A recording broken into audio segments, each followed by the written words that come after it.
একটা সংসার গড়তে হলে অনেক কিছুর প্রয়োজন হয়। একটা রুমের প্রয়োজন হয়, থাকার জন্য বিশাল বড় একটা রুমের প্রয়োজন হয়। তারপর হচ্ছে আপনি যে জায়গায় থাকবেন একটা খাটের প্রয়োজন হয়। তারপর হচ্ছে আপনার জামা কাপড় রাখার জন্য একটা আলমারির প্রয়োজন হয়।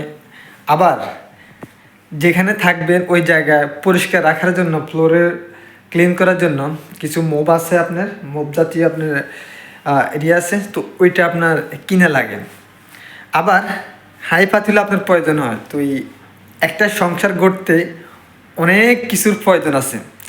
তো এই আমি এক জায়গা থেকে অন্য জায়গায় আমার বাসা চেঞ্জ করেছি, কিন্তু আমি যখন যেখানে ছিলাম আমার ওইখানে কিছুই ছিল না। তো এই নতুন জায়গায় যখন আসছি, তো এই আমার অনেক কিছুরও আপনার প্রয়োজন হয়েছে। তো এই কারণে কথাটা বললাম, মানুষই একটা সংসার গড়তে হলে কত কিছুর আপনার প্রয়োজন হয়। এখানে এসে আপনার আমি নতুন অবস্থায় হাঁড়ি পাতিল কিনলাম, তারপরে চাউল কিনলাম বা আরও অন্যান্য জিনিস কিনলাম। আবার নিজের বা সামগ্রিক যে জিনিসগুলো প্রয়োজন আছে সেই জিনিসগুলো আমি কিনলাম, যেমন সাবান, স্নো ইত্যাদি ইত্যাদি অনেকগুলোই।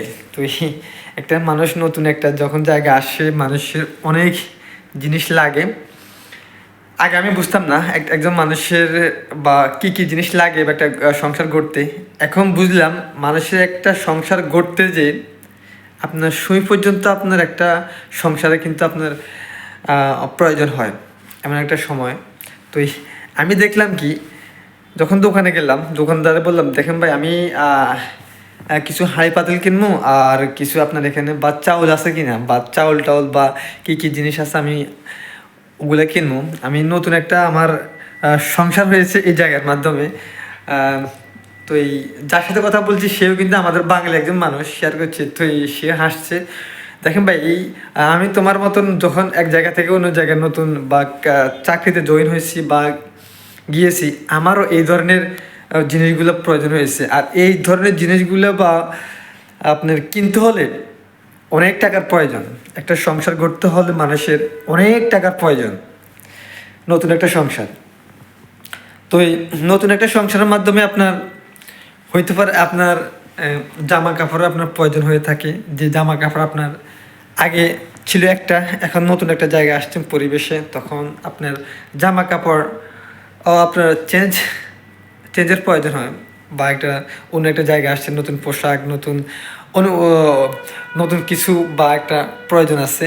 তো এই মানুষের আসলে কি, মানুষ আগের কালে মানুষ যেমন কি আপনার এত স্মার্ট ছিল না, এখন বর্তমানে এসে দেখি আপনার মানুষ খুব স্মার্ট। সব সময় আপনার নতুন জামা কাপড় পরিধান করতে মানুষ পছন্দ করে। কিন্তু আমরা দেখলাম আমাদের মা এবং বাবারা আগে যে পোশাকগুলো পরিধান করতো আপনার নির্ময় বা একদম কম দামে বা পুরানো, এখনও কিন্তু তারা কিন্তু আপনার ওই জিনিসগুলো কিন্তু গ্রাম অঞ্চলে কিন্তু তারা ইউজ করে। নতুন একটা যদি জামা বা কিনে থাকে বা যে কোনো জিনিস, আম্মা যদি আপনার শাড়ি কিনে থাকে, ওইটা কিন্তু ইউজ করে না, ওই যেটা পুরানো সেটা কিন্তু ইউজ করে। বাবা যদি একটা লুঙ্গি কিনে, ওই পুরানোটা ইউজ করে কিন্তু নতুনটা রেখে দেন। যখন